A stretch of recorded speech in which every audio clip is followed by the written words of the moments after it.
I was convicted so hard through a message this week from God that I wanted to share it with you and hope it brings you as much value as it did me.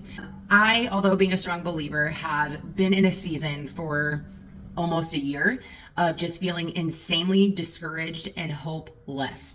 And that's been very, very hard for me, considering how I'm trying to show up every day and not let the enemy win and letting me think that way. I was listening to a podcast from Pastor Rick Warren, and he described faith as it isn't that you don't believe that the situation happening isn't happening, right? Like if you have cancer, like you can't just pretend you don't have cancer.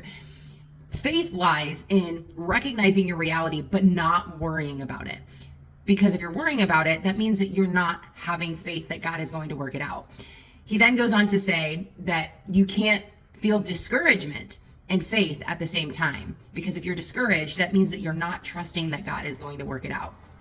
And I got so convicted in the fact that I have very much been focusing on my timeline and emphasizing the fear and the worry of my struggles that I actually haven't been living in faith and trusting in God. And so I want to challenge you to think that is looking at your current situation, no matter how sucky that it is, are you remaining full of faith, or are you letting your discouragement and lack of trust in God take over? Because guys, if you look at our track records, God has shown up time and time again before. So why wouldn't he do it now?